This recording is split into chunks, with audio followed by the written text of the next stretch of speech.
రాసిన మొదటి పత్రిక 2వ అధ్యాయం. పాస్టర్ చదవండి. పేతురు రాసిన 2వ పత్రిక, పేతురు రాసిన మొదటి పత్రిక 2వ అధ్యాయం 1 నుండి 7 వచనాలు చదువుతారు. 1 నుండి 7 వచనాలు చదువుతారా? ప్రభు దయాళుడని మీరు రుచి చూచి ఉన్నాయి కదా. సమస్తమైన దుష్టత్వము, సమస్తమైన కపటము, వేషధారణము, అసూయ, సమస్త దూషణ మాటలను కానీ కొత్తగా జన్మించిన శిష్యులను పోలిన వారి నిర్మలమైన వాక్యమును రక్షణ విషయంలో ఎదుగు నిమిత్తము అపేక్షించుడి. మనుషుల చేత విసర్జించబడినను దేవుని దృష్టికి ఏర్పరచబడినది అమూల్యము సజీవమునైన రాయగు ప్రభువునకు వచ్చిన వారి యేసు క్రీస్తు ద్వారా దేవునికి అనుకూలములకు ఆత్మ సంబంధమైన పనులు నిర్మించుటకు పరిశుద్ధ యాజకులుగా ఉన్నట్టు మీరు సజీవమైన రాళ్ల వలె ఉండి ఆత్మ సంబంధమైన మందిరముగా కట్టబడుచున్నారు. ఎలా అనగా, ఇదిగో నేను ముఖ్యము ఏర్పరచబడినది అమూల్యమునకు మూలరాతిని సియోనులో స్థాపించుచున్నాను. ఆయనయందు విశ్వాసముంచు వాడు ఏ మాత్రము సిగ్గుపడడు అను మాట లేఖనమందు వ్రాయబడింది. విశ్వసించుచున్న నీకు ఆయన అమూల్యమైన వాడు. విశ్వసింపని వారికైతే ఇల్లు కట్టువారు ఏ రాత్రి నిషేధించో అది మొదటి తలరాయి ఆయను, మరియు అది అడ్డురాయు అడ్డుపడ్డాయు. చదవబడినటువంటి వాక్యం ఏమైనా అర్థమైందమ్మా? సింపుల్ మాటలో మీకు అర్థమయ్యేలాగా చెప్తున్నాను. పేతురు తన పత్రికలో రాయి అనే విషయాన్ని గురించి మాట్లాడుతున్నాడు. ఆ రాయి మనుషుల చేత విసర్జించబడింది, అంటే నిషేధించబడిన రాయి. తర్వాత ఏర్పరచబడిన రాయి, అమూల్యమైన రాయి, సజీవమైన రాయి, మూల రాయి. ఎన్ని రాయిలు ఇచ్చారండి అనేది పేతురు గారు మాట్లాడుతున్నారు. ప్రియమైన వారలారా, యేసు క్రీస్తు ఆయన పరిచర్య చేస్తూ ఉన్నారు. 30 సంవత్సరాలు ఆయన తల్లిదండ్రులకు విధేయుడై 30వ ఏట ఆయన బాప్తిస్మం పొంది 40 దినాలు ఆయన ఉపవాసం చేసి పరిచర్య ప్రారంభించారు. పరిచర్య ప్రారంభంలో 12 మంది శిష్యులను ఆయన ఏర్పాటు చేసుకున్నారు. ఎంతమంది శిష్యులు అండి? 12 మంది శిష్యులు. 12 మంది శిష్యులు పేరు మనకు తెలుసు. మత్తయి సువార్త 10వ అధ్యాయం 2-5 వచనాలు, లూకా సువార్తలో మనం చూస్తాము. అపోస్తల కార్యాల గ్రంథాల్లో కూడా 1వ అధ్యాయం 13-14 వచనాల్లో శిష్యులతో పాటు ఇతరుల పేర్లు కూడా మనం చూస్తూ ఉంటాం. ఎంతమంది అండి? 12 మంది అపోస్తలులు ఉన్నారు. అపోస్తలుడు అనే మాటకు అర్థం ఏంటంటే పంపబడిన వాడు, లేక సంఘముల దూత అని అర్థం. సంఘ సేవకులు కూడా అపోస్తలుడని, సంఘముల దూతని కొరింథీ మొదటి పత్రిక మనం చూస్తూ ఉంటాం. అయితే ఇక్కడ ప్రియమైన వారలారా, యేసు ప్రభుకి ఎంతమంది శిష్యులు ఉన్నారమ్మా? 12 మంది శిష్యులు ఉన్నారు. ఆ 12 మంది శిష్యుల్ని ఆయన ఒక్కొక్కసారి నేరుగా పేతురుని పిలిచేవారు, నేరుగా చక్కగా పిలిచేవారు. కానీ యేసు ప్రభు తన శిష్యులతో ఉన్నప్పుడు చాలా స్ట్రిక్ట్ గా ఏమి లేదండి. ఆయన ఎలా ఉన్నాడండి? కొన్ని విషయాల్లో స్ట్రిక్ట్ గా ఉండేవాడు, కొన్ని విషయాల్లో వార్త స్నేహితుడిగా ఉండేవాడు, కొన్ని విషయాల్లో ఒక తండ్రిగా ఉండేవాడు, కొన్ని విషయాల్లో తల్లిగా ఉండేవాడు, కొన్ని విషయాల్లో సరదాగా ఉండేవాడు, చాలా చక్కగా ఉండేవాడు. ఆయన తన శిష్యుడికి కొన్నిసార్లు ముద్దు పేర్లు పెట్టుకునేవాడు. ఏంటంటే ముద్దు పేర్లు పెట్టుకునేవారు. ఇప్పుడు యోహాను ఉన్నాడు అనుకోండి, యోహానికి ఏమనేవాడు అంటే నా ప్రియమైన శిష్యుడు, రోమను అనుకున్నటువంటి శిష్యుడు అనేవాడు. మిగతా కోపం వస్తుంది కదమ్మా, అయ్యో అందరూ ఈయనే అంటున్నాడు మమ్మల్ని అంతా లేదనుకుని కోపం వస్తుంది. కానీ కోపం అనేవాడు కాదు, అందరినీ అదే పేరుతో పిలిచేవాడు. యోహాను యాకోబుని ఏమనేవాడంటే కోపం వస్తుంది కావాలి. వాళ్ళు అనేవారు, అరే అసలు మన మీద కోపాడుతుంటే మీరు పోయిన కేసు అందుకే ఉరిమిడి వారు మీరు అసలు కోపాలు పడుతుంటే సంతోషంగా ఉండాలి ఒకసారి ముందుగా పిలుచుకునేవారు. అలాగే శిష్యుడికి ఏం పేరు పెట్టేవాడంటే ముద్దు పేరు పెట్టుకునేవారు. అప్పుడప్పుడు సరదాగా పేతులు కూడా ఏమనేవారంటే పేతులు కొద్దిగా బండోడు ఏమండి బండోడు. మనం కూడా ఇళ్ళలో ఏం చేస్తామండి, పేరు పెట్టడం పిల్లలకే, కానీ అతని యొక్క స్థితిని బట్టి కొద్దిగా బొద్దిగా ఉన్నాడు అనుకోండి ముందుగా బండోడా బండోడా అంతేనా అంటే పేతులు గారిని కూడా ఏమన్నాడండి బండ బండ అనేవాడు. బండోడు బండోడు బండోడు అంటే అర్థం ఏంటండి, అలాంటి స్ట్రక్చర్ ఉండొచ్చు. అయితే ఇలా ముద్దు పేరు పెట్టుకుంటూ చక్కగా వారి పరిచర్యలో తీసుకుని వెళ్ళేవారు.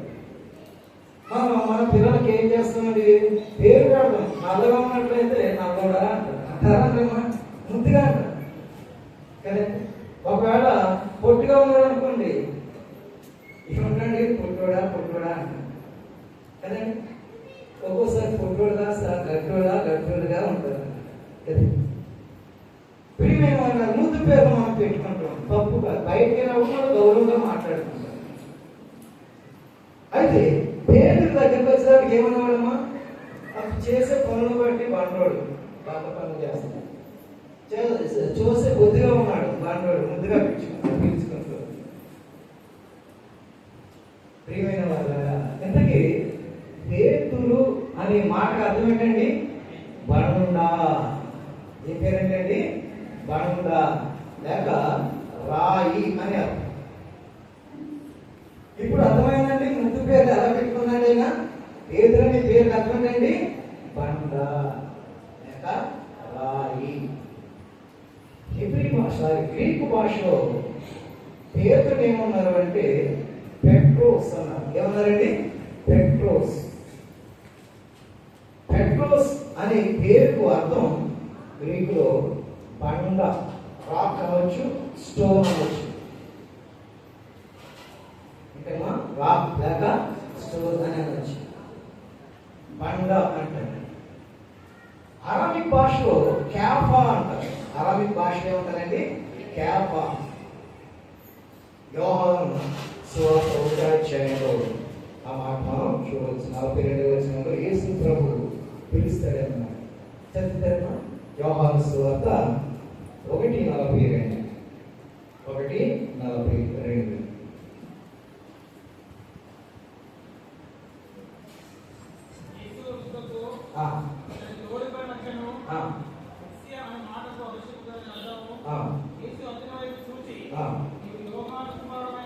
నీవు యోహాను కుమారుడు అయిన సీమోను, నీవు కేఫా అనబడదు. ఏం పేరమ్మా, కేఫా అనే మాటకు అర్థం ఏంటంటే రాయి అని అర్థం. బండ లేక రాయి. ఒక్కొక్కసారి మనం అంటూ ఉంటాం, ఒక్కొక్క వ్యక్తి చాలా కష్టపడుతున్నాడు అనుకోండి, రాయిలా పనిచేస్తున్నాడు అంటే కష్టపడి పనిచేసే వారు ఏం చేస్తారండి, రాయిలా పనిచేస్తారంటే కష్టజీవి అని అర్థం. ప్రియమైన వారు ఇక్కడ పేతురు అనే పదాన్ని మనం చూసినట్లయితే అరామిక్ భాషలో క్యాఫా అంటారు, క్లోయోఫా అని కూడా అంటారు. ఏమంటారండి, క్లోయోఫా అని కూడా అంటారు. క్యాఫా అనొచ్చు, క్లోయోఫా అనొచ్చు, పెట్రా అన్నారు కదండి. వాస్తవానికి ఈ గ్రీక్ భాషలో ఉన్నటువంటి ఈ పెట్రా అనే పదం నుంచి పెట్రోల్ అనే పదం వచ్చింది. అంటే మనం ఆయిల్ కొట్టించాలని అక్కడికి వెళ్తామండి, పెట్రోల్ స్టేషన్కి వెళ్తాం, 1 లీటర్ పెట్రోల్ కొట్టినట్టు. వాస్తవానికి పెట్రోల్ అనేది గ్రీక్ పదం. మరి దాని తెలుగు పదం ఎలా చెప్పచ్చు, బండ నూనె. ఏం పేరండి, బండ నుండి వచ్చినటువంటి నూనెను పెట్రోల్ అంటారు. యోబు గ్రంథంలో మనం చూసినట్లయితే యోబు గ్రంథం 29వ అధ్యాయం, యోబు గ్రంథం 29వ అధ్యాయంలో అక్కడ మాట మనం చూడవచ్చు. యోబు గ్రంథం 29 బండ నుండి ఆ మాట చూడండి.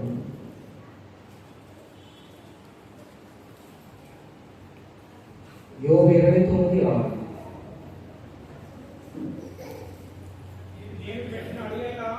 ఏదండి?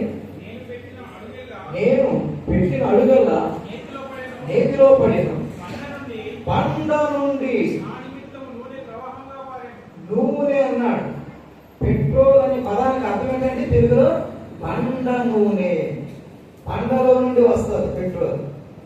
అంటే రాతి కింద నుంచి ఏం చేస్తుందండి? పెట్రోల్ పడుతుంది అన్నమాట. ఆ పెట్రోల్ తయారైన తర్వాత ఇంకొక చమురు వస్తుంది అనమాట. కిరోసిన్ అంటారు దాన్ని. ఏమంటారమ్మా? కిరోసిన్. మనం కిరసనాలు సాధారణంగా కిరోసిన్ అంటాం కదండి. కిరోసిన్ అనే పదం కూడా తెలుగు పదం కాదు. ఏ పదం అంటే అది గ్రీక్ పదం. కిరోసిన్ అనే పదానికి అర్థం ఏంటంటే మన్ను నూనె. ఏ నూనె అండి? మన్ను నూనె. అంటే మట్టిలో నుండి వచ్చింది అని అర్థం. ప్రియమైన వారులారా, పేతురు అనే పేరు గ్రీక్ భాషలో చూసామంటే పెట్రోస్. అరబిక్ భాషలో చూసామంటే కేఫా లేక క్లయోపాన్. ఆ పదం నుండి పెట్రోల్ కానీ కిరోసిన్ అనే పదాలు కానీ రావడం మనం చూస్తూ ఉన్నాం. ప్రియమైన వారులారా,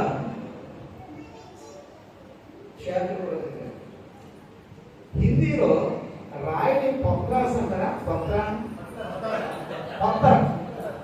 పత్తర్ అంటే హిందీలో ఏంటమ్మా? రాయి అని. తెలుగులో సంతికేలు పత్రం అంటారు. మీకు తెలుసు, పెద్దవారికి తెలుసు. పచ్చడి నూరేటప్పుడు పచ్చడి ఆడించినప్పుడు ఏ రాతి మీద నూరుతారమ్మా? సంతికేలు పత్రం అంటారు. పూర్వం లేదు ఉన్నాయో కదా. అంటే ఇప్పుడు దీని అర్థం ఏంటంటే పత్ర అనే మాట హిందీలో కూడా గ్రీక్ పదం నుంచి లింక్ అయి ఉంటుంది. తెలుగులో కూడా సంధికలు పత్ర అనే పదం గ్రీక్ పదానికి లింక్ అయి ఉంటుంది. ఏ పదమైన అర్థం ఏంటండి? రాయి లేక బండ అని అర్థమండి సింపుల్ గా. ప్రియమైన వారులారా, తెలుగులోకి వచ్చేటప్పటికి పేతురు అని తర్జుమా చేశారు. పేతురు, పెట్రాస్ అనే పదాన్ని పేతురు, ఇంగ్లీష్ లో పీటర్ అంటాడు. ఇప్పుడు యేసు ప్రభు ఏమన్నాడంటే ముద్దు పేరు బండోడా అంటే అప్పుడు పేతురు గారి కోపం వచ్చింది. ఏమన్నాడమ్మా? పేతురు గారి కోపం వచ్చింది. మనం కూడా ఏం చేస్తామండి? మన పిల్లల్ని, చిన్న పిల్లల్ని, మన బాగా తెలిసిన వారిని, గారాబంగా చూసిన వారిని బండోడా అంటే ఏమంటామండి? వాడు తిరిగి కోపం వచ్చి అదిగో నన్ను అందరిలో బండోడు అంటావా? నువ్వే బండ అంటాడు. ఈ నాది బండ అంటాడు, మీ అమ్మ బండ అంటాడు. అలా పేతురు గారు కూడా అన్నాడు, ప్రభు నన్ను బండోడా అంటాడు. నేను కాదు అసలు, నువ్వే బండ అంటాడు. అయితే యేసు అనే పేరుకి అర్థం బండ. కొరింథీ మొదటి పత్రిక ఏముందండి? ఒకసారి చదువుతామా? కొరింథీయులకు రాసిన మొదటి పత్రిక 12వ అధ్యాయం 10వ అధ్యాయం 4వ వచనం చదవండి.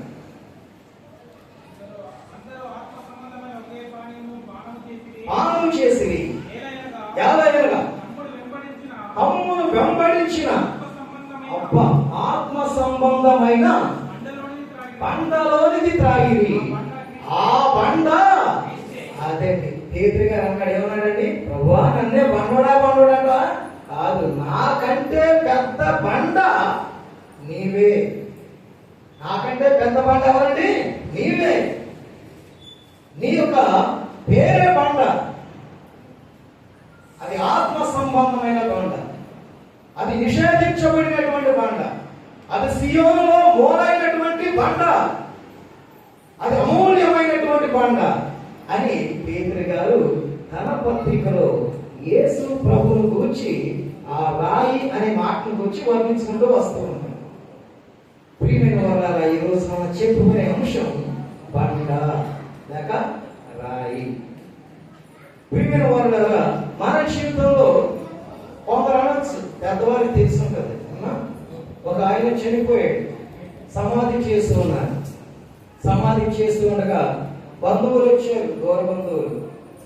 అయ్యా చనిపోయినా ఏమైనా 4 రాళ్ళు వెనకాల వేశాడా అని అన్నారు.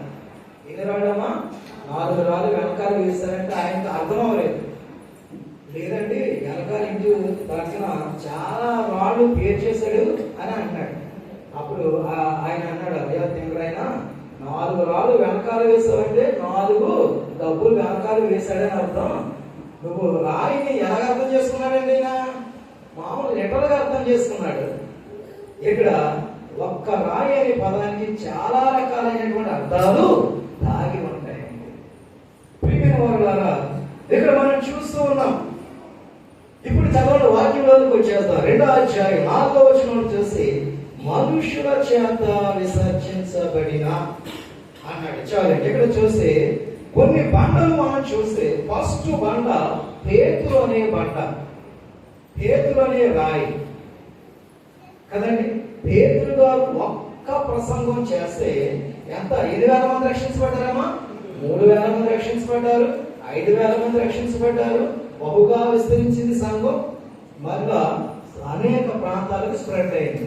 పేతురు గారు ఒక్క ప్రసంగంలో ఎంత బలం ఉందో, ఎంత ప్రభావం ఉందో, ఎంత శక్తి ఉందో దానిని బట్టి అతను చేసే ప్రసంగాలు ఎలాంటి అంటే బలమైనటువంటి, ఆయన చేసే ప్రసంగాలు పనులు కూడా మాటగారి. పేతురు ఎవరండి? ఆయన మాటగారి. తన వాగ్దాటితో ప్రభు వైపు అనేకులను నడిపించినటువంటి వాడు. కనుక పేతురు అనే బండ ఎలాంటిదంటే ఆ వాక్చాతుర్యము కలిగినటువంటి బండది. తర్వాత బండ యొక్క అర్థాలు మనం చూసినట్లయితే, బండ చిన్న చిన్న రాళ్ళను కూడా మనం చేతులు తీసి అక్కడ పెడతాం. కొద్దిగా పెద్ద అనుకోండి పక్కన పెట్టచ్చు. ఇంకా పెద్ద పెద్ద బండలు ఉంటాయి కదండి, వాటిని కదిలించలేము. ఆ బండలు కొండల మీద ఉంటాయి. ఏడు కాలం అలాగే ఉంటాయి, యుగ యుగాలు అలాగే ఉంటాయి. ఆ తరాలు పోయినా కానీ వచ్చే తరాల వారి దగ్గర కూడా ఆ పెద్ద పెద్ద రాళ్ళు బండలు అలాగే ఉంటాయి. కనుక పేతురు కూడా ఎలాంటి వాడంటే ఆయన బలమైనటువంటి వాడు. తర్వాత కదలని వాడు. బండది రెండవ గుర్తు ఏంటంటే కదలనిది. మన యొక్క విశ్వాస జీవితంలో కూడా ఏం చేయాలంటే మనము కదలని వారిగా ఉండాలి. క్రైస్తవ జీవితంలో మనము స్థిరమైన వారిగా కనిపించాలని ప్రభు చూస్తూ ఉన్నాడు. కనుక మొదటి రాయి పేతురు అనే రాయి, లేక పేతురు అనే బండ. రెండవది మనం చూస్తే యేసు ప్రభు పేరే ఆ క్రీస్తు అనే బండ, యేసు ప్రభు అనే బండ. ఏ బండమ్మా? యేసు ప్రభు అనే బండ. అది యేసు ప్రభు అనే బండ మనం చూస్తూ ఉన్నాం. ప్రియమైన వారులారా, యేసు ప్రభు బండ అంటే ఇక్కడ ఆ బండ దైవత్వానికి సాదృశ్యంగా, దేవునికి సాదృశ్యంగా మనం చూస్తూ ఉన్నాం. ప్రియమైన వారులారా, యేసు ప్రభు పాత నిబంధనలో కూడా మోషే ఆ బండతో మాట్లాడినప్పుడు ఆత్మీయ అర్థంలో యేసు ప్రభుతో మాట్లాడుతున్నాడని మనం చూడవచ్చు. మరి యేసు ప్రభు రాతి పలకలు ఉన్నాయండి. బండ మీద 10 ఆజ్ఞలు ఉన్నాయి. దేని మీదమ్మా? 10 ఆజ్ఞలు. అది ఇందాక చెప్పుకున్నాం కదా, ఎక్కడ ఉందంటే అది అతి పరిశుద్ధ స్థలంలో నిబంధన మందసంలో ఉన్నాయి 10 ఆజ్ఞలు. 10 ఆజ్ఞలు 2 పలకల మీద ఇచ్చారు కదండి. ఇక్కడ పలకంటే మన పిల్లలు స్కూల్కి వెళ్ళి పలకలు వేయలేదండి. పలకలు అంటే అక్కడ రాతి పలకలు కాదు, రాతి పలకలు అంటారు, స్టోన్ స్లేట్స్ కదండి. అందులో 10 ఆజ్ఞలు మొదటి పలక మీద 4 ఇచ్చారు, రెండో పలక మీద 6 ఇచ్చారు. దేవుడు మోషేకు 10 ఆజ్ఞలను 2 పలకల మీద ఇచ్చారు. మొదటి పలక మీద 4 ఆజ్ఞలు దేవుని ఆజ్ఞలే. రెండో పలక మీద నిన్ను వలె నీ పొరుగువాడిని ప్రేమించు అనడానికి క్లుప్తంగా 6 ఆజ్ఞలు ఇచ్చాడు. కనుక ఆ 10 ఆజ్ఞలు ఎవరికి గుర్తుగా ఉన్నాయంటే మన ప్రభు అయిన సాదృశ్యంగా ఉంది. ఆయన ఎక్కడ ఉన్నాడండి? మందసములో ఉన్నాడు. విశ్వాసులైనటువంటి వారు, యాజకులైన వారు ఆ మందసానికి ఎలా ఉండాలన్నారంటే సమీపంగా ఉండాలంటే వాక్యానికి మనము సమీపంగా ఉండాలి, వాక్యంతో ఉండాలి, వాక్యంలో మనం కలిసి ఉండాలని దాని యొక్క అర్థంగా చూస్తుంది. ఇప్పుడు ఆ బండ అయినటువంటి ఆ రాతి పలకల మీద ఉన్నటువంటి ఆ వాక్యము శరీరనాది కృపా సత్య సంపూర్ణుడిగా మన మధ్యకు వచ్చాడు. యేసు ప్రభు బండగా ఉన్నటువంటి వారు, వాక్యంగా ఉన్నటువంటి యేసు ప్రభు ఎలా వచ్చాడండి? శరీరధారిగా లోకంలో మానవుడిగా వచ్చాడు. యోహాను సువార్త 1:14 మనం చూడాల్సింది. ప్రియమైన వారులారా, ఇందాక పేతురు అనే బండను మనం చూస్తున్నాం, ఇప్పుడు యేసు అనే బండను మనం చూస్తూ ఉన్నాం. యెషయా గ్రంథం 8:14 చదువుకుందామండి. యెషయా గ్రంథం 8:14 చదువుకుందాం. మాస్టర్ చదువుతాం. మరొకరు యెషయా 28:16 చదవండి. చదవండి. ఫస్ట్ 8:14, తర్వాత 28:16.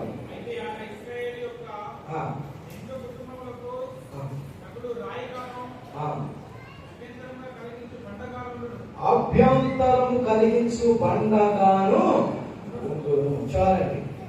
యేసు ప్రభు పేరు ఇందాక ఇక్కడ పేతురు పత్రికలో చదువుకున్నాం కదండి. 7వ లాస్ట్ లో అడ్డు బండయు అడ్డు రాయి ఉన్నదండి. కారణం ఏంటంటే యేసు ప్రభు ఎక్కడికి వెళితే అక్కడ ఏం తగులుతున్నాయండి? ఆ అడ్డులు, ఆటంకాలు తగులుతుంది. కారణం ఏంటండి? ఈ బండ మాకు వద్దు అంటూ ఉన్నారు. మీరు చాలా మంది చూడొచ్చు, ఇందాక ఫిలిస్తీన్లు చెప్పారు కదండి. ఫిలిస్తీన్లు దేవుని మందసాన్ని మరి వాళ్ళ ప్రదేశానికి తీసుకెళ్ళారు, కానీ వాళ్ళ యొక్క దేవతను రాతితో పిలిచి ఒక చేటలో పెట్టి తల మీద పెట్టుకుని ఊరేగుతూ వెళ్ళేవారు అనమాట. జాతరలకు ఏం చేసేవారండి? ఒక కుప్పలో పెట్టి ఆ ఫిలిస్తీన్లు ఒక రాయి దేవతను ఏం చేశారంటే ఊరేగింపుగా వెడుకుంటూ జోహార్లు కొట్టేవారు. అంటే ఏ దేశంలోనైనా ఏ రాష్ట్రంలోనైనా ఎవరికి సంబంధించిన దేవుళ్ళు దేవతలు రాతిగా నెత్తి మీద పెట్టి ఊరేగుతూ గర్వం చేసేవారు. భారతదేశానికి సువార్త వచ్చినప్పుడు యేసు ప్రభు అనే బండను తల మీద పెట్టుకుంటే భారతదేశంలో కొందరు, అయ్యా మాకు ఉన్నటువంటి దేవుళ్ళు మా తల మీద ఉన్నారు, మా యొక్క బండ, మా యొక్క కులదైవం మాకు ఉన్నారు, మీ బండ మా బండ కాదు అనేవారు. యేసు ప్రభు అనే బండను మా బండ కాదండి, పారణ బండ అనేవారు. ఏమనేవారండి? పారణ చెందినటువంటి దేవుడి.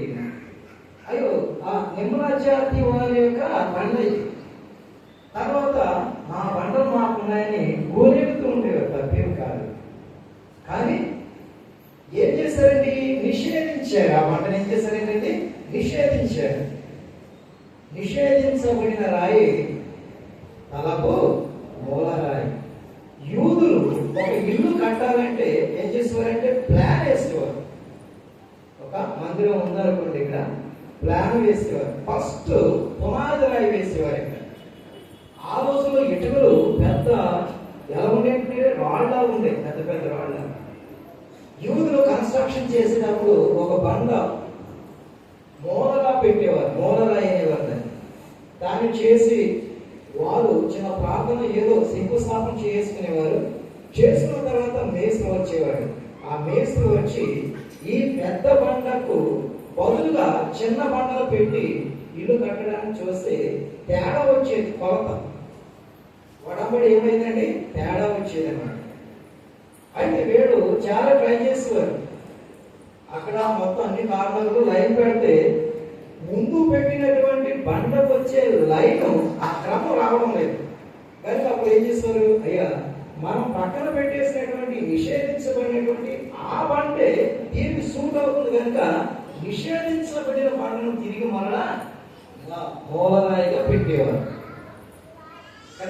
కనుక భారతదేశంలోకి వచ్చినప్పుడు సువార్త, అయ్యా ఈ బండ మా బండ కాదు అని ఈ బండను ఎక్కడ చేసేవారండి? కొన్ని చోట్లకే పరిమితం చేసేవారు. మా బండలు మాకు ఉన్నాయని చక్కగా ఊరేగేవారు. కానీ భారతదేశంలోనైనా ఏ దేశంలోనైనా నిషేధించబడిన యేసు అనే బండ ఇప్పుడు అందరి తరాల మీదకి వెళుతుంది కదండి. భారతదేశంలో ఇప్పుడు అన్ని తరగతుల వారు, అన్ని వర్గాల వారు ఏం చేస్తున్నారండి, అయ్యో మనం నిషేధించినటువంటి ఆ బండే నిజమైన బండ అని తమ తరాల మీద ఉన్నటువంటి బండని ఏం చేస్తున్నారంటే ప్రక్కన పెట్టి ఆ నిషేధించబడిన బండను తల మీద పెట్టుకుని యేసు అనే మా బండ అని ఆ బండను ఆశ్రయిస్తూ ఉన్నారు. యేసు అనే బండ ఏ బండ అంటే నిషేధించబడిన బండ, కానీ ఇప్పుడు మూల అయినటువంటి బండగా మనం చూస్తూ ఉన్నాం. కనుక యేసు అనే బండ గురించి చూస్తూ ఉన్నాం. అందులో ఒకటి విసర్జించబడిన బండ లేక నిషేధించబడిన బండ, కానీ ఇప్పుడు మూల బండగా అయింది. రెండు, ఏర్పరచబడిన బండ అంటే రాయి అన్నాడు. చదువుతామండి అక్కడ ఏర్పరచబడిన రాయి అన్నాడు. ఎవరి చేత ఏర్పరచిందండి అమ్మా? ఎవరి చేత ఏర్పాటయ్యాడు? యేసు ప్రభువు తండ్రి చేత ఆయన ఏర్పాటు చేయబడ్డాడు. మనుషుల మధ్య కాదండి, మనుషుల చేత కాదండి, దేవాది దేవుని చేత యేసు ప్రభు ఏం చేయబడ్డాడంటే ఏర్పాటు చేయబడ్డాడు. చదువుతారన్నమాట. మనుషుల చేత విసర్జించబడినను దేవుని దృష్టికి ఏర్పరచబడినది. కనుక యేసు అనే రాయి బండ ఎవరి చేత ఏర్పాటు చేయబడిందంటే దేవుని చేత ఏర్పాటు చేయబడినటువంటి రాయి. ఇక మూడవది చూస్తే ఆ రాయి ఎలాంటి రాయి అంటే అమూల్యమైన రాయి. ఏ రాయి అంటే అమూల్యము. మూల్యము అంటే అర్థం ఏంటండి?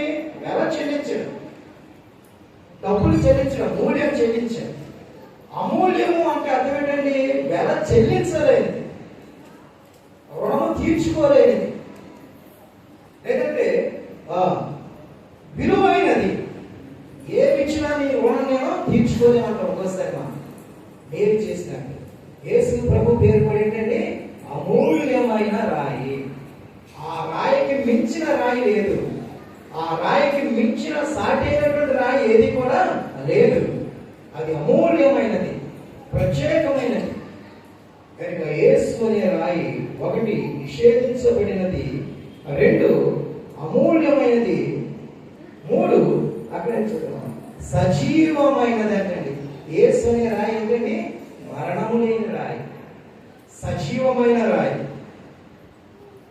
కనుక ఈ రాత్రి పట్టుకున్న వారు నిత్య జీవం కలిగి ఉంటారనే వాక్యం ద్వారా మనము సెలవు పడుతున్నాం. ప్రియమైన వారులారా, యేసు ప్రభు అనే రాయి ఈ రోజు ఒక యెరూషలేములో ప్రారంభించబడింది. ఈ రోజు యోదయ సమరయ ప్రాంతాలకు ఆ రాయి ఏమైందంటే ప్రకటించబడింది. తర్వాత భూదిగంతాల వరకు ఆ రాయి ఇప్పుడు ఏం చేయబడుతుందండి? అందరి జనుల మధ్యకు, అన్ని దేశాల మధ్యకు, అన్ని భాషలు మాట్లాడే వారి మధ్యకు వెళుతూ ఉంది. అది అమూల్యమైనటువంటి రాయి, సజీవమైనటువంటి రాయి. ఆ రాత్రి తీసేద్దాము, ఆ రాత్రి చెక్కేద్దాము, ఆ రాత్రి పగబడేద్దాము, ఆ రాత్రి తొలగించుదాము అని రోమీలు ఆ రోజు అనుకున్నారు. ఆ తర్వాత వచ్చినటువంటి గొప్ప గొప్ప రాజులు అనుకున్నారు. కానీ ఆ రాయి నేటికి సజీవమైన రాయిగా ఉన్నది. ప్రియమైన వారులారా, యేసు ప్రభు అనే రాయి మనం సజీవమైన రాయిగా చూస్తున్నాం. ఆ రాత్రికి మరణం లేదని చూస్తున్నాం. తర్వాత ఇంకా చూసి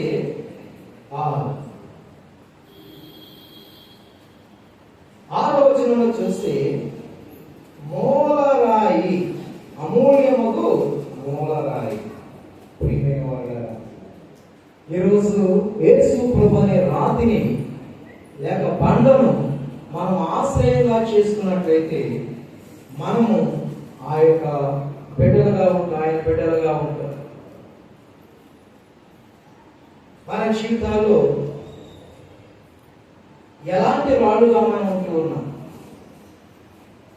వెలగల రాళ్ళుగా ఉంటూ ఉన్నామా? కొరింథీ మొదటి పత్రిక 3:12 చూస్తే ఏ రాళ్ళుగా ఉన్నామంటే వెలగల రాళ్ళుగా, విలువైనటువంటి రాళ్ళుగా ఉంటూ ఉన్నాము.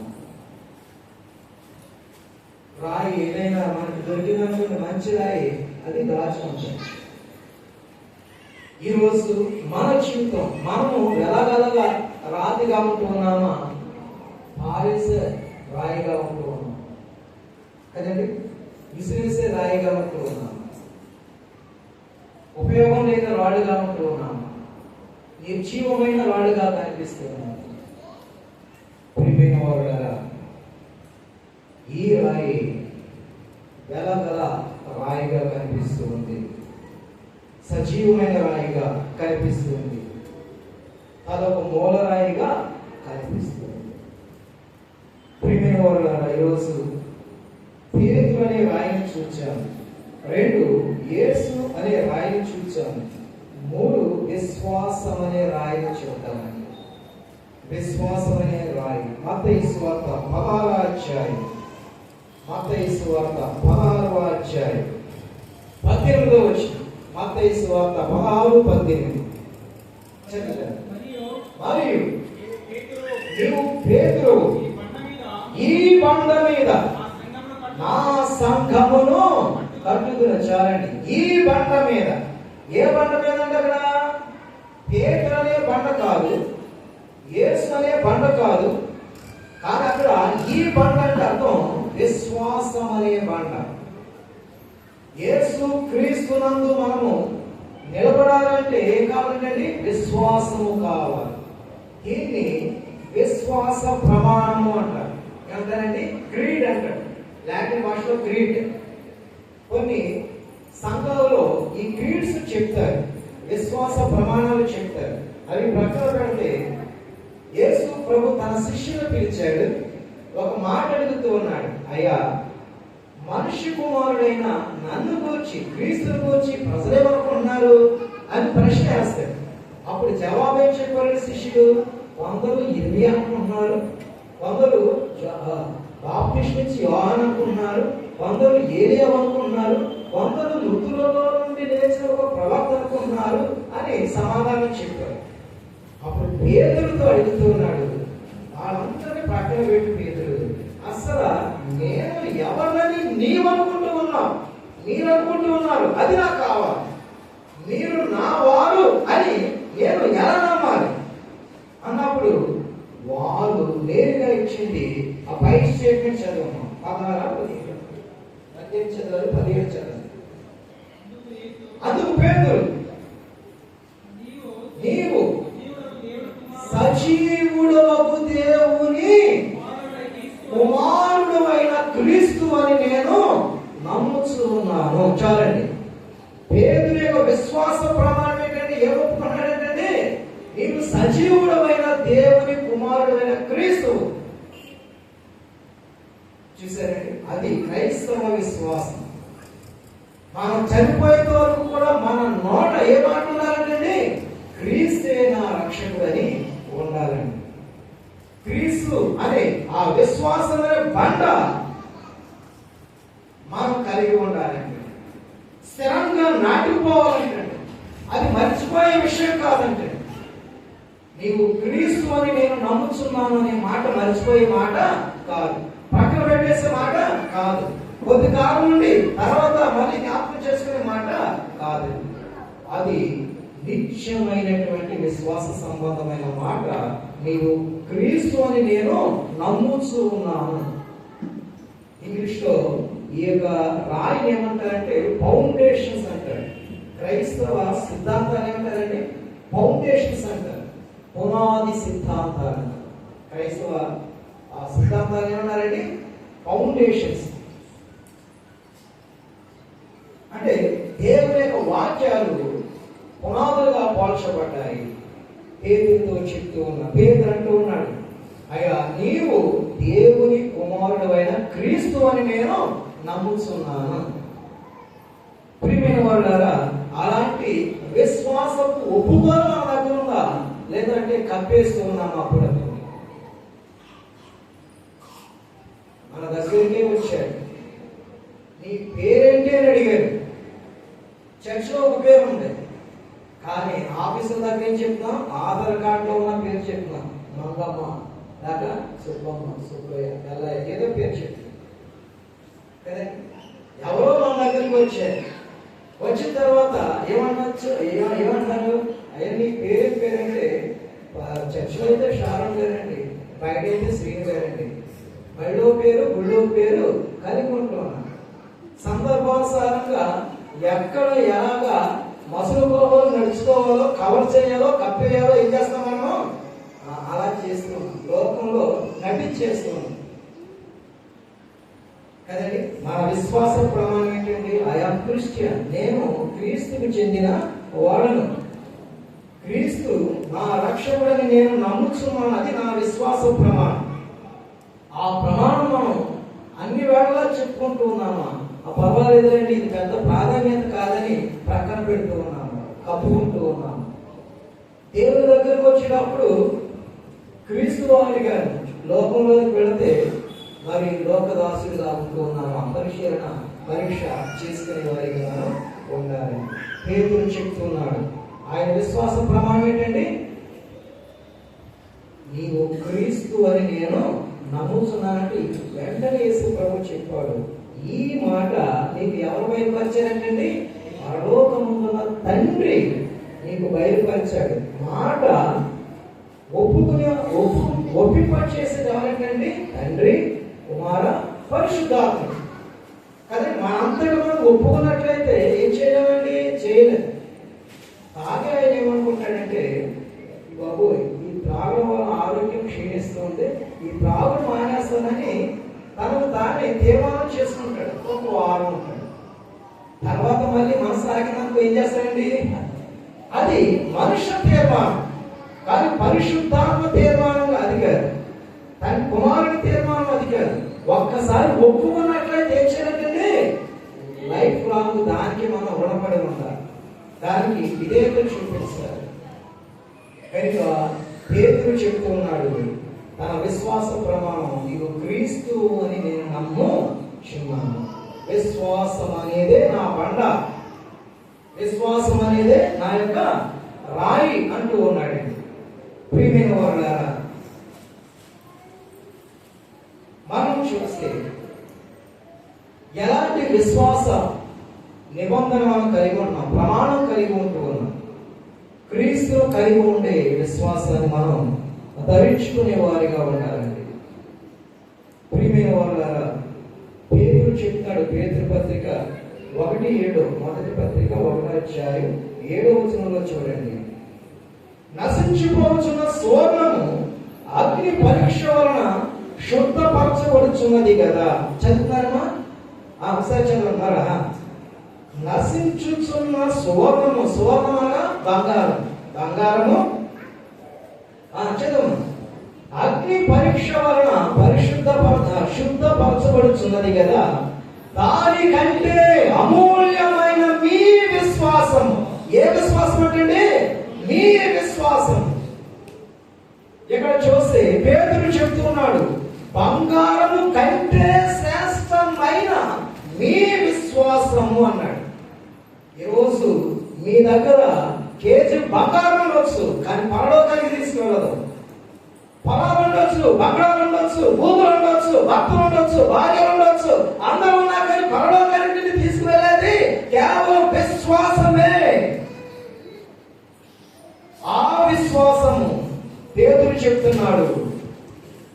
రాయి అనే విశ్వాసం, బండ అనే విశ్వాసం, స్థిరమైన విశ్వాసం, బలమైన విశ్వాసం. ప్రియమైన వారులారా, మనకున్నటువంటి ఏది కూడా మనం పరలోకానికి తీసుకెళ్ళదు. కానీ ఒక్క విశ్వాసం ఉన్నవాడు బంగారం లేకపోయినా పరలోకానికి వెళతాడు, భూములు లేకపోయినా పరలోకానికి వెళతాడు. ఏమి లేకపోయినా ఎక్కడికెళ్తాడండి? పరలోకానికి తీసుకువెళ్ళేది కేవలం విశ్వాసమే. అందుకని చెప్తూ ఉన్నాడు, సువర్ణము కంటే అమూల్యమైన మీ విశ్వాసం. మన విశ్వాసం, మన విశ్వాసాన్ని మనము చెప్పుకునే వారిగా ఉండాలి. మన విశ్వాసంలో స్థిరంగా ఉండేవారిగా ఉండాలి. మన విశ్వాసంలో బలమైనటువంటి వారిగా ఉండాలండి. ఎలాంటి విశ్వాసం అంటే అమూల్యమైన విశ్వాసం అన్నాడండి. ఈ పేతురు పత్రికలో అమూల్యం అనే పదం చాలా చక్కగా వర్ణించబడుతూ ఉంటుందండి. మొదటి పేతురు పత్రికలో అమూల్యము, ఏంటి అమూల్యమని పేతురు చెప్తాడండి? ఒకటి, అమూల్యమైన మీ విశ్వాసము. పేతురు రాసిన మొదటి పత్రిక 1వ అధ్యాయం 7వ వచనంలో అమూల్యమైన మీ విశ్వాసము అంటూ ఉన్నాడు. రెండవది మనం చూసినట్లయితే అమూల్యమైన రాయి అంటూ ఉన్నాడండి. ఇందాక మనం చదువుకున్నాం. మూడవ చూస్తే 2వ అధ్యాయం 4వ వచనంలో చూస్తే అమూల్యమైన రక్తము అన్నాడండి. ఏమన్నాడంటే అమూల్యమైన రక్తము. ఇప్పుడు ఏం చెప్తున్నా? అమూల్యమైన విశ్వాసము, 2 అమూల్యమైన రాయి, 3 అమూల్యమైన రక్తం, 4 అమూల్యమైన ప్రభు. 2వ అధ్యాయం 7వ వచనంలో చూస్తే మన ప్రభు ఎలాంటి ప్రభు అండి? అమూల్యమైన వాడు. 5వ చూస్తే అమూల్యమైన మూల రాయి అంటాడండి. 2వ అధ్యాయం 6వ వచనంలో. లాస్ట్ చూస్తే 6వ అమూల్యత వచ్చి పేతురు 2వ పత్రిక 1:4లో చూస్తే అమూల్యమైన వాగ్దానం. ఏంటమ్మా? అమూల్యమైన వాగ్దానం. ఇప్పుడు మీరు చెప్పండి, ఎన్ని అమూల్యతలు ఉన్నాయండి? 6 ఉన్నాయి. 1 అమూల్యమైన విశ్వాసము, 2 అమూల్యమైన రాయి, 3 అమూల్యమైన రక్తము, 4 అమూల్యమైన ప్రభువు, 5 అమూల్యమైన మూలరాయి, 6 అమూల్యమైన వాగ్దానం. ఇవి శ్రేష్టమైనవి. ఇవి క్రైస్తవ ఫౌండేషన్స్, పునాదులు. అంటే క్రైస్తవ స్థిరమైనటువంటి రాళ్ళు అండి ఇవన్నీ. వాటి ముందు బంగారం కూడా ఎందుకు పనికి రాదు. అందుకని సువర్ణము కంటే అమూల్యమైన మీ విశ్వాసము ఏమైనా ఎక్కడ తీసుకెళ్తుందండి? పరలోకానికి తీసుకుని వెళ్తుంది. ప్రియమైన వారులారా, విశ్వాసం చంపేసుకున్నారు క్రైస్తవుల్ని. రోమిలు ఆ జంతువులకి, ప్రభు నమ్మిన వారు జంతువులకి వేస్తున్నారు, ఖడ్గాలతో చంపేస్తూ ఉన్నారు. అలాంటి సమయంలో పేతురు చెప్తున్నమాట, శ్రమలలో మీ విశ్వాసాన్ని మీరు కోల్పోవద్దు. ఏమన్నాడంటే మీ విశ్వాసము ఇంకా రెట్టింపైపోవాలి. సంవత్సరం 2 సంవత్సరాలు అయిపోయింది, పాత బంగారం అయిపోయింది. కంసాల దగ్గరికి వెళ్ళాం. ఏం చేస్తాడండి? అది కాలుస్తాడు. బంగారాన్ని ఏం చేస్తాడమ్మా? కాలుస్తూ ఉంటే కాలే కొద్ది లోపల మట్టంతా బయటకు వచ్చి శుద్ధ శోభను కొద్దిగా అయినా మనకిస్తారు. అలాగే శ్రమలలో నలిగి నలిగి నలిగి నలిగి మనం ఏమైపోవాలంటే స్వచ్ఛమైన విశ్వాసంలోనికి రావాలి. అమూల్యమైన విశ్వాసంలోనికి మనము రావాలి. ప్రియమైన వారు, రాయి అనే అంశంలో 1 పేతురు అనే రాయిని చూచాను, 2 క్రీస్తు అనే రాయిని చూచాను, 3 విశ్వాసం అనే రాయిని చూచాను, 4 చూస్తే రత్నాలు లేక ముత్యాలు అనే రాయిని మనం చూద్దాము. ప్రకటన గ్రంథం 21వ అధ్యాయం, ప్రకటన గ్రంథం 21వ అధ్యాయం 19 నుంచి 21 వచనాలు చూస్తే అక్కడ కొన్ని రాళ్ళు ఉన్నాయంటండి. చదవండి, చదవండి, చదువుతారా? ప్రకటన ఆ పట్టణపు ప్రాకారపు పునాదులు రత్నములతో, రాళ్ళంటే ఏంటమ్మా? రత్నాలు, ముత్యాలు. రాయికి మరో అర్థం ఏంటంటే ఇక్కడ రత్నాలు, ముత్యాలు. ప్రకటన గ్రంథంలో పరలోక రాజ్యాన్ని కడుతూ ఉన్నప్పుడు ఎలాంటి రాళ్ళతో కడుతున్నారంటే అక్కడ 12 గుమ్మాలు ఉన్నాయి, 12 మరి ముత్యాలతో ఆయన అలంకరిస్తూ ఉన్నాడంటే. ప్రియమైన వారులారా, ఇప్పుడు చదవండి.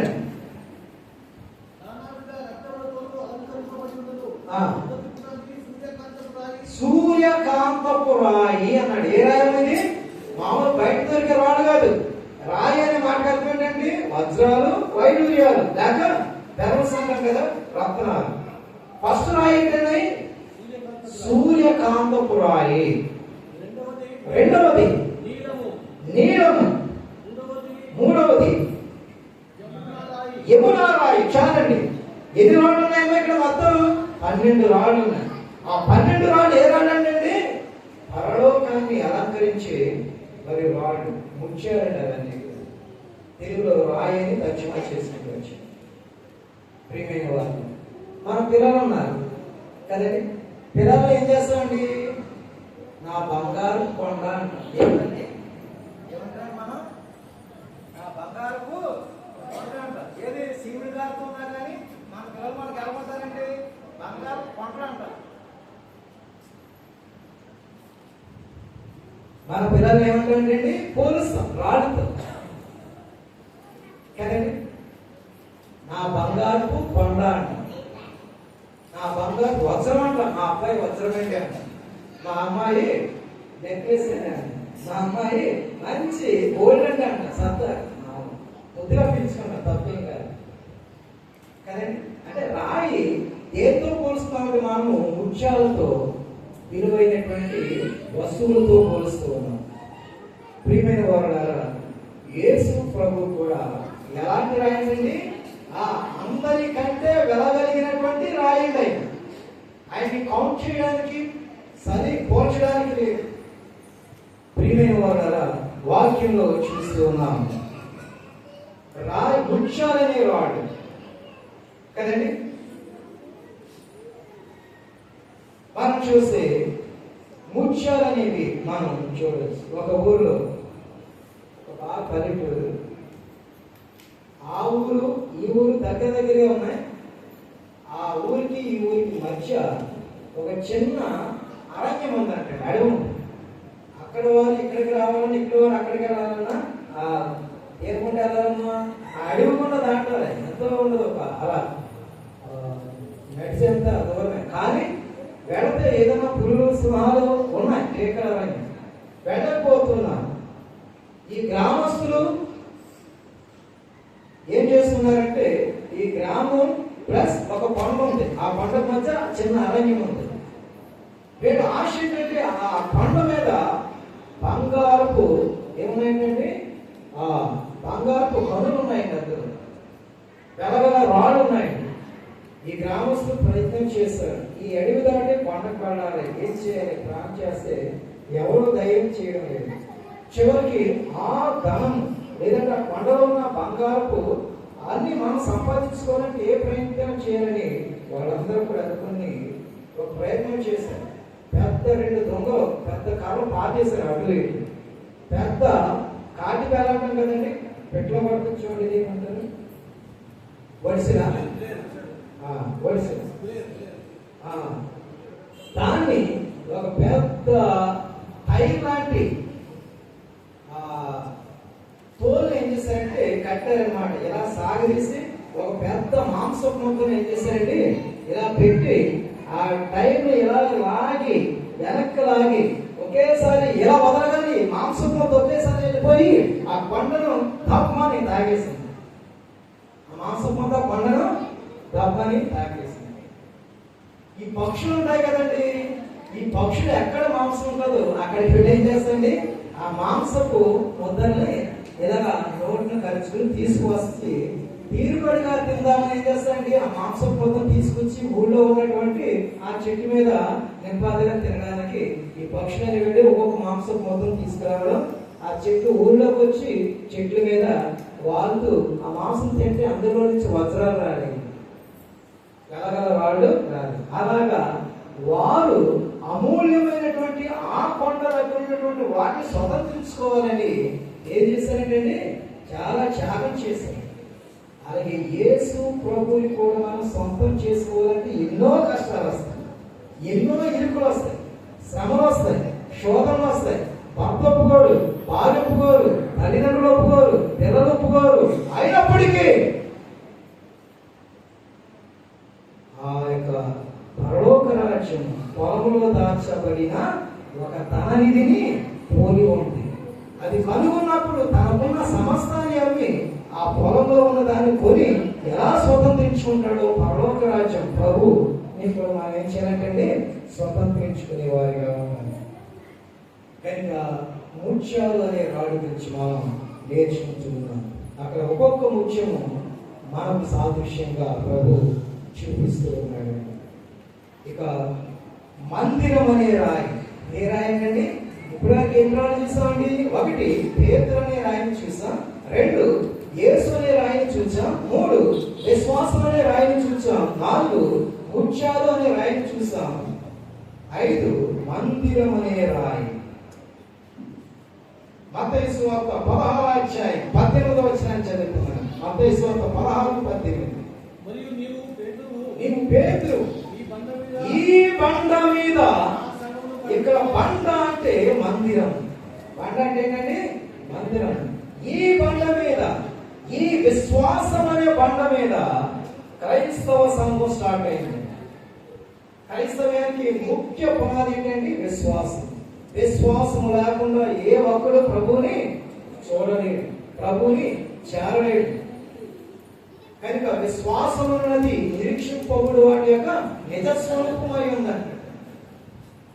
హెబ్రీ పత్రిక 11:1 విశ్వాసం అన్నది నిరీక్షింపబడు వాటి యొక్క నిజస్వరూపము అని మాట్లాడు కదండి. విశ్వాసం అంటే అర్థం ఏంటండి? ఏటమ్మా చెప్తారా? విశ్వాసం అంటే అదృశ్యమైనవి చూడండి. ఏంటండి? అదృశ్యమైనవి చూడండి. అబ్రాహాము దేవుడు పిలిచాడు, అబ్రాహ్మా నేను చూపించు దేశానికి నీవు వెళ్ళు అన్నాడు. వెళ్ళు అన్నప్పుడు స్వరము విని, దేవుడు చూడలేదండి, స్వరము విని నమ్మి వెళ్ళిపోయాడు. అది విశ్వాసం కదండి. ఇంతకీ అబ్రాహాము అక్కడికి వెళ్ళిపోతే కనాను దేశం ఎలా ఉందండి? రాళ్ళు రప్పలతో ఉంది, గుట్టలతో ఉంది, ముళ్ళ తుప్పలతో ఉంది, ఆడి పంటలు లేవు, అక్కడ ఎవరు నివాసం లేదు. అయ్యో ప్రభు ఎక్కడికి వెళ్ళమన్నాడు ఏంటి అని మనసులో అనుకుంటూ ఉన్నాడు. కానీ దేవుడు ఎక్కడికి వెళ్ళమన్నాడో అక్కడికి వెళ్ళిపోయాడు. అయితే ప్రభు చెప్పాడు, నీవు అడుగు పెట్టు చోటు నేనేం చేస్తానన్నాడండి? ఆశీర్వదిస్తానన్నాడు. ఏ కనాను దేశం అయితే ముళ్ళతోనూ రొప్పలతోనూ తుప్పలతోనూ గుట్టలతోనూ మెట్టలతోనూ కొండలతోనూ వానలతోనూ సస్యశ్యామలం లేకుండా ఉందో, అబ్రాహాము అడుగు పెట్టిన ఆ చోటు యేసు ప్రభు జన్మించడానికి కారణమైందండి. కనాను దేశం సస్యశ్యామలమైంది, పాలు తేనెలు ప్రవహించు దేశమైంది. ఈరోజు విశ్వాసంతో మనం ముందుకు వచ్చినట్లయితే మనం విశ్వాసం అనాలి ఏంటంటే ఉన్నతమైన స్థితిలోనికి నడిపించుకుంటూ వెళ్తాం. ప్రియమైన వారులారా, అబ్రాహాము దేవుణ్ణి మాట విని విశ్వాసంతో వెళ్ళిపోయాడు. అది అతనికి నీతిగా ఎంచబడింది. అబ్రాహాము దేవుని నమ్మాను, అది అతనికి నీతిగా ఎంచబడింది. రోమపత్రిక 1:14 చూసినట్లయితే ఏమంటాడండి?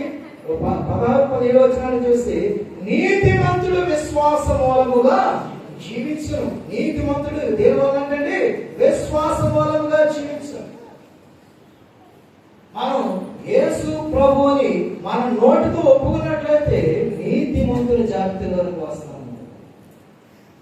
ప్రియమైన వారులారా, యూదులు వచ్చారు, అయ్యా మేము నీతిమంతులము, అబ్రహాము కుమారులము అన్నారు. ఏమన్నారండి? మేము నీతిమంతులము, అబ్రహాము కుమారులం, మీరు మాకు చెప్పక్కర్లేదంటే అది ప్రభు చెప్తున్నాడు, నేను నీతిమంతులను పిలవడానికి రాలేదు, పాపులను పిలవ వచ్చాను. ఏం చెప్పండి? నీతిమంతులు ఎవరైనా ఉన్నారా భూమి మీద? రోమపత్రిక 3:11 ప్రకారం నీతిమంతుడు లేడు, ఒక్కడును లేడు. పేరుకే పుట్టు క్రైస్తవులు, పేరుకే మా తల్లిదండ్రులు క్రైస్తవులు, పేరుకే మా బంధువులందరూ క్రైస్తవులు నేను కూడా అని చెప్పుకుంటూ ఉన్నాం. కానీ నేను అబ్రహాము కుమారుడు అని చెప్పుకుంటున్నారు. కానీ ప్రభు చెప్పాడు, నీవు అబ్రహాము కుమారుడు అయితే, నీవు అబ్రహామును బట్టి నీతిమంతుడని చెప్పుకున్నట్లయితే అబ్రహాములో ఉన్న క్రియలు నీలో లేవన్నాడు.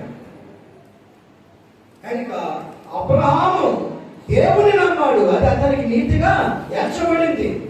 ఇప్పుడు నీవు కూడా ఏం చేయాలంటే దేవుడు నమ్మినట్లయితే నీవు రక్షించబడు, విశ్వాసిగా నీతిమంతుగా తీర్చబడతాయి.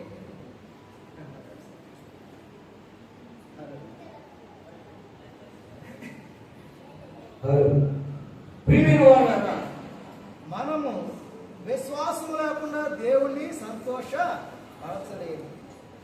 అందుకనే విశ్వాసం అమూల్యమైన విశ్వాసంతో పోల్చాడు పేతురు గారు. మరి ఈరోజు అబ్రహాము కుమారుడు అనుకుంటున్నటువంటి వారిలో ఏమి లేదంటండి, నీతి లేదు. పూర్వకాలం సామెతం లేదు, నెయ్యి తాగిన వారు నీతి ఉండదని. ఏంటండి వారమ్మా, నెయ్యి తాగిన వారు నీతి ఉండదు అంటే అర్థం ఏంటంటే సామెత. అంటే మనము ఎంత పాండిత్యం కలిగి ఉన్నప్పటికీ కూడా ఎక్కడ మిస్టేక్స్ ఉంటాయండి, ఏదో లోపంలో ఉంటాయి కదండి. తెలివితేటలు వస్తాయని చిన్నప్పుడు పిల్లలకి ఎక్కువ అవసరమా, నెయ్యి పోస్తుంది, నెయ్యితో మొదలు.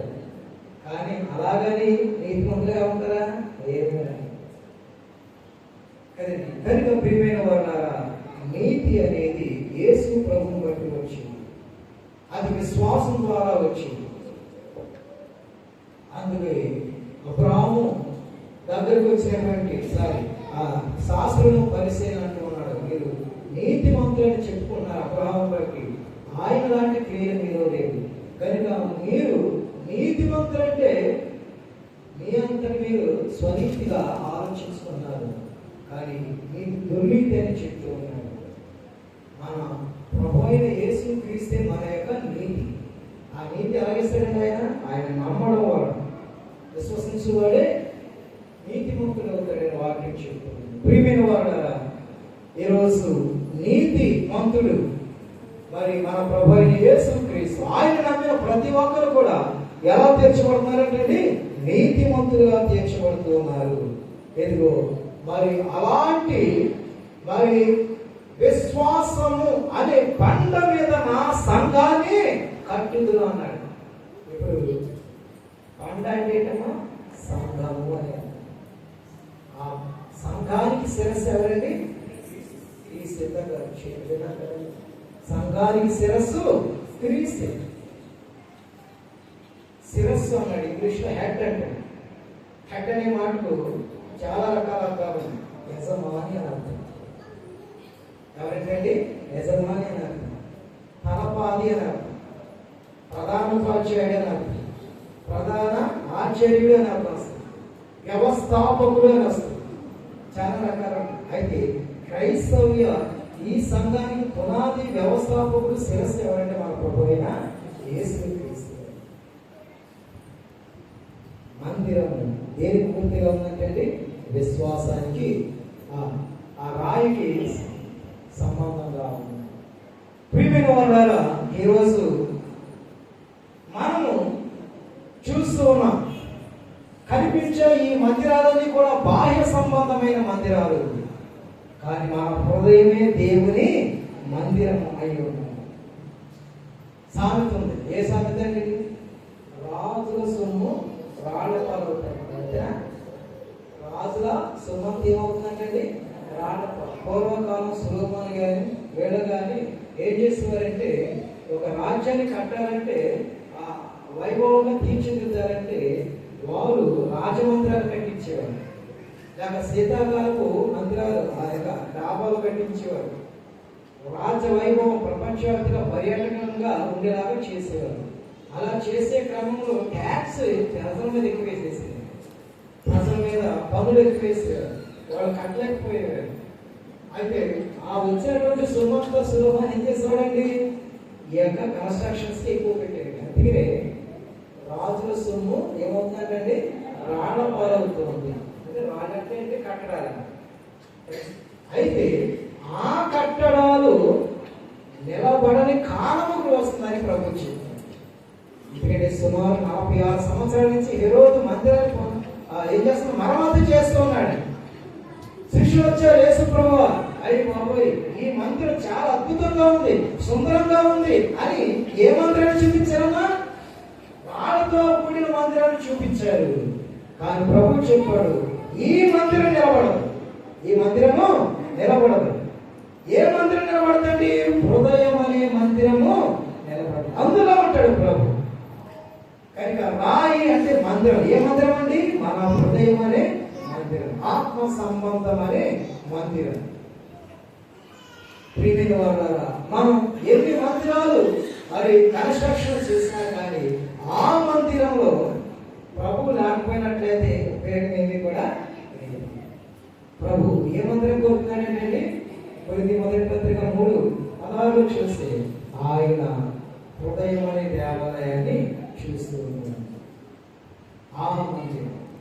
ఆ మందిరము ఉండాలి అంటే మన హృదయము రాతి మందిరాలుగా ఉండకూడదు, మాంసపు మందిరాలుగా ఉండాలి.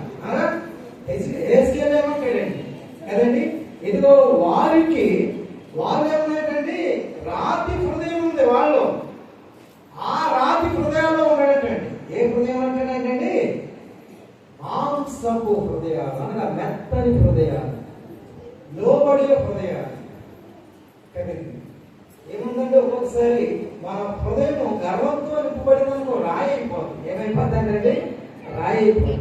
మన హృదయం ధనాశ మీద ఉందనుకోండి, మన హృదయం రాయి అయిపోతుంది కదండి.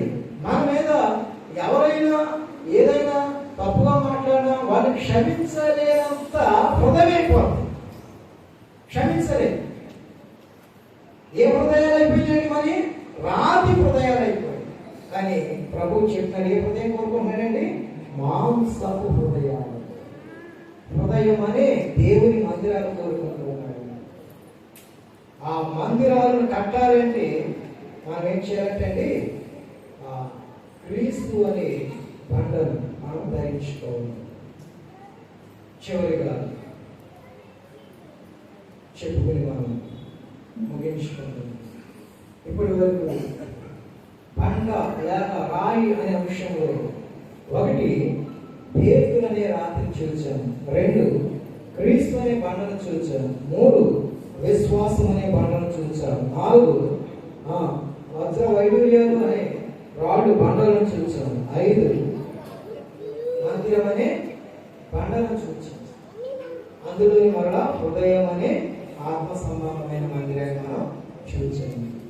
ప్రియమైన వాడారా, ఈరోజు ప్రభు మనం కోరుకుంటున్నది ఏం కోరుకుంటాడండి? ఎఫెసీ పత్రిక 2వ అధ్యాయం, ఎఫెసీ పత్రిక 2వ అధ్యాయం 20వ వచనం. ఎఫెసీ 2:20 చదవండి. క్రీస్తు యేసే ముఖ్యమైన మూలరాయి అయి ఉండగా అపోస్తలులను ప్రవక్తలను వేసిన పునాది మీద మీరు కట్టబడి ఉన్నారంటే చూసారండి. ఈ పునాది వేశారు. ఏ పునాదండి? క్రొత్త నిబంధన అనే పునాది వేశారు. క్రొత్త నిబంధన బైబిల్ అనే పునాది ఉంది మనకి. అపోస్తలులు వేసినప్పుడు పునాది ఉంది. ఆ పునాది మీద మనం ఏం చేయబడాలంటే కట్టబడుతూ ఉండాలి, అందులోనే ఉండాలి. మరలా వేరే పునాదులోకి మనము వెళ్ళకూడదండి. ప్రియమైన వారులారా, ఆ పునాది మన ప్రభు అయిన యేసుక్రీస్తు. ఈరోజు మనం రకరకాల రాళ్ళు చూసాం బైబిల్ కదండి. అందులో మనం పునాదులు స్ట్రాంగ్ గా ఉండాలి.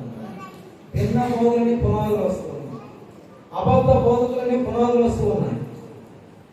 లేదంటే ఇదిగో అదిగో అని సూచక్రియలు చేసే పునాదులు వస్తూ ఉన్నాయి. ఆ పునాదులన్నీ కూడా పడిపోతాయి. కానీ ఏ పునాది మీద ఉండాలని మనం? క్రీస్తు అనే బండ అనే పునాది మీద మనము అల్లుకోవాలి, దాన్ని మనం హత్తుకోవాలి.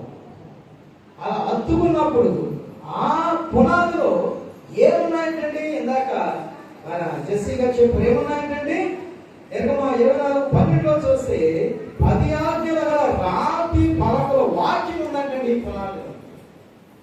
మన యొక్క అసెంబ్లీలో ఏముందంటండి? ఈ పునాది మీద ఏముందంటండి? ఆ రాతి పలకలు. రాతి పలక అంటే ఏంటంటే వాక్యం ఉంది, శ్రేష్టమైన వాక్యం ఉంది. ఈ పునాది మీద, ఈ మందిరంలో, ఈ సేవకుల మధ్య, ఈ సహవాసం మధ్య ఏ కనపడుతుందండి? ఏ రాయి కనపడుతుందండి? ఈ పునాది మీద వాక్యం అనే రాతి కనపడుతూ ఉంది. ప్రియమైన వారులారా, న్యాయాధిపతులు 8:27 చూస్తే సాక్ష్యం అనే పునాది కనపడుతుంది. స్తంభాన్ని నాటారంటే రాతి స్తంభం. స్తంభం దేని గుర్తమ్మా? చెప్పండి, దేని గుర్తు? సాక్ష్యానికి గురి కదండి. మన సాక్ష్యము ఎలా ఉండాలంటే నిలబడితే అందరిని ఆకర్షించేదిగా ఉండాలి, అందరికీ మరి సాక్షార్థమై ఉండాలంటే. కనుక ఈ మన మందిరంలో ఒకటి ఏ రాయి కనపడుతుందండి? వాక్యం అనే రాయి కనపడుతుంది. రెండు, సాక్ష్యం అనే రాయి కనపడుతుంది. ఈరోజు సాక్ష్యం చెప్పాలంటే ఏం చేస్తాం మనము? చాలా రకరకాల మాటలు వింటున్నాం. అవి కాదు. రక్షణ సాక్ష్యం ఉందా? లేదు. ఎందుకంటే నాకు దేవుడు ఆహ్వానించాడు, ఈహ్వానించాడు, ఇది ఇచ్చాడు, అదే సాక్ష్యం తప్ప రక్షణ సాక్ష్యం ఉందా? లేదండి. కనుక సాక్ష్యం, రక్షణ సాక్ష్యాన్ని మనం కలిగి ఉన్నాము. ఈ బండ మీద ఒకటి వాక్యం అనే, రెండు సాక్ష్యం అనే బండలు కనపడుతున్నాయి. మూడు, నిర్గమాకాండం 20:25 చూస్తే రాతి బలిపీఠం కనపడుతుందండి. ఏం కనపడుతుందండి? రాతి బలిపీఠం, ప్రార్థనా జీవితం కనపడుతుంది. ఈ బండ మీద ప్రార్థన మన జీవితానికి చాలా ప్రాముఖ్యమైనది. ఇదే రాయి పునరుద్ధాన శక్తిని చెప్తూ ఉందంటే, యేసు ప్రభు 3వ దినాన లేవగానే ఒక రాతిని పొర్లించాడు దేవదూత కదండి. నలుగురు సువార్థికులు కూడా ఈ రాత్రి గురించి మాట్లాడారు. ఆ రాయి ఇలా తొలగుతోగానే ఏం కనపడుతుందంటే ఖాళీ సమాధి కనపడుతుందంటే యేసు ప్రభు పునరుద్ధానుడయ్యాడన్న సత్యము, వాక్యము, సువార్త కనిపిస్తుంది. ఇంతకీ సువార్త ఏంటండి? 3 అంశాలు కదండి. ఒకటి ఆయన జననం, రెండు ఆయన మరణము, సమాధి, పునరుద్ధానం. అపోస్తలుడైన పౌలు గారు కొరింథీయులకు రాసిన మొదటి పత్రిక 15వ అధ్యాయంలో చెప్తుంది. ఆ సువార్త అంటారు. 3 అంశాలు. ఒకటి ఏంటండి? ఒకటి మరణము, రెండు సమాధి, మూడు పునరుద్ధానం. అది ఏంటండి? మరి మనం చెప్పుకుంటున్న పునరుద్ధానపు రాయి సిద్ధాంతం. ప్రియమైన వారు, ఈరోజు ప్రాస్పారిటీ థియాలజీ లేక ఎక్కడ చూసినా కానీ ఇక్కడికి వస్తే అది జరుగుతుంది, ఇది జరుగుతుంది అన్న వాళ్ళే తప్ప యేసు ప్రభువుని గురించి చెప్పేవాడు ఎవరు కూడా నైట్ ఏమైపోతుందంటే ఫేమస్ స్పీకర్స్ అయిపోతుంది కదండి. చక్కగా వాక్యం చెప్పేవాళ్ళకి అలాగే ఉంటుంది. ప్రియమైన వారు, ఈ పునాది మీద ఏ రాళ్ళు కనపడుతుంది? పునాదులు కనపడుతున్నా వాక్యం కనపడుతుంది, సాక్ష్యం కనపడుతూ ఉంది, ప్రార్థన కనపడుతూ ఉంది, తర్వాత పునరుద్ధాన శక్తి కనిపిస్తుంది.